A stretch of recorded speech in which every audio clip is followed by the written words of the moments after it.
Il est l'un des impressionnistes les plus radicaux, à près de 500 œuvres à son actif, et était passionné par les jardins. Monet, vous dites?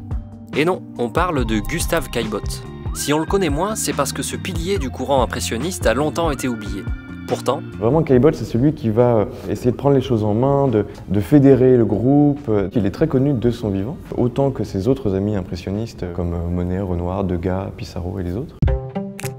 Gustave Caillebotte, c'est d'abord un artiste prolifique, malgré le fait qu'il n'a consacré intensément à la peinture qu'une quinzaine d'années de sa vie. Il est issu d'un milieu aisé puisque la famille Caillebotte a fait fortune en vendant des draps aux armées de Napoléon III.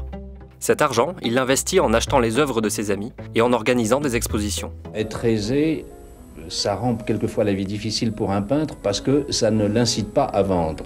Et c'est ce qui est arrivé à Caillebotte. Il est donc un collectionneur qui veut faire briller le collectif impressionniste. Mais ça ne veut pas dire qu'il se mettait en retrait, puisqu'en fait, dans ses expositions, il montre son propre travail. C'était quelqu'un de la fois très ambitieux, très déterminé, qui avait un caractère très, on dirait aujourd'hui, très entier. S'il est central dans l'histoire de ce courant, c'est aussi par sa peinture à lui. Moderne, novatrice, réaliste. Au sein du groupe impressionniste, il est vraiment particulièrement important par certains sujets qu'il va vraiment faire sien, comme le thème de la rue, la représentation de Paris, ou encore celle des loisirs, comme le canotage, la baignade, etc. Le canotage et la voile, ce sont deux de ses hobbies, au même titre que l'horticulture, passion qu'il partage avec Monet. Car même s'il est parisien pur jus, Caillebotte est un homme d'extérieur. Par exemple, dans Partie de bateau, il peint un homme habillé de manière élégante qui rame sur l'Yerre, une rivière qui passe par le village éponyme de l'Essonne, où la famille Caillebotte a une propriété. Et il y a un petit décalage aussi intéressant dans ce tableau, c'est que le personnage principal, il n'est pas en costume de canotage, il est en tenue de ville avec son chapeau de forme. Caillebotte là nous montre un Parisien qui vient le week-end, un dimanche, qui est très représentatif de cette société des loisirs en fait. Il s'inspire aussi de la photographie qui se développe à l'époque et recrée une impression de grand angle. Le traitement de l'eau rappelle la technique des petites touches rapides en vogue à l'époque. Et puis la manière qu'il a de nous mettre dans la barque, on ne voit pas la scène de loin, on est vraiment dans le sujet face à cet homme. Il casse les codes et son travail ne plaît pas à tout le monde. Il va être très remarqué par la critique d'art notamment, qui va souvent d'ailleurs être assez critique avec son travail, considéré comme trop provocant, trop radical.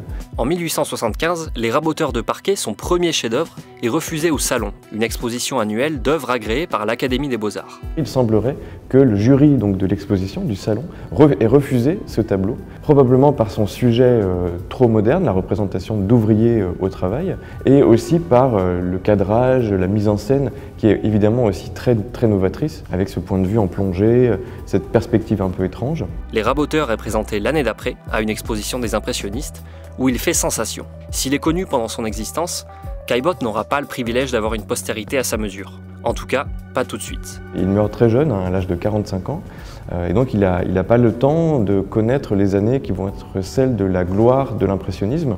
Au moment de sa mort, son testament dit qu'il laisse à l'État sa collection, mais sa collection ne comprend pas d'œuvres de lui. Comme je veux que ces tableaux n'aillent ni dans un grenier, ni dans un musée de province, il est nécessaire qu'il s'écoule un certain temps avant l'exécution de cette clause, jusqu'à ce que le public, je ne dis pas comprenne, mais admette cette peinture. Et donc, quand les impressionnistes entrent au musée, grâce à lui, eh bien, il n'y a pas d'œuvre de Caillebotte dans cet ensemble. L'essentiel est conservé par ses héritiers.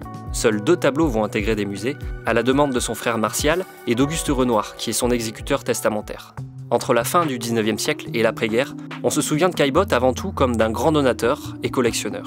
Il faut attendre les années 70 pour qu'il soit redécouvert, d'abord de l'autre côté de l'Atlantique. Et notamment un conservateur du musée de Chicago qui s'appelle Kirk Varnedoe va vraiment travailler sur Caillebotte et en fait organiser dans les années 1970 la première exposition rétrospective de son œuvre dans un musée. En France, une exposition lui est consacrée en 1994 au Grand Palais. Et récemment, 2 de ses toiles, longtemps conservées en privé, ont agrandi la collection Caillebotte du musée d'Orsay. Juste à temps, l'année 2024 marque les 130 ans de sa mort et les 150 ans de l'impressionnisme.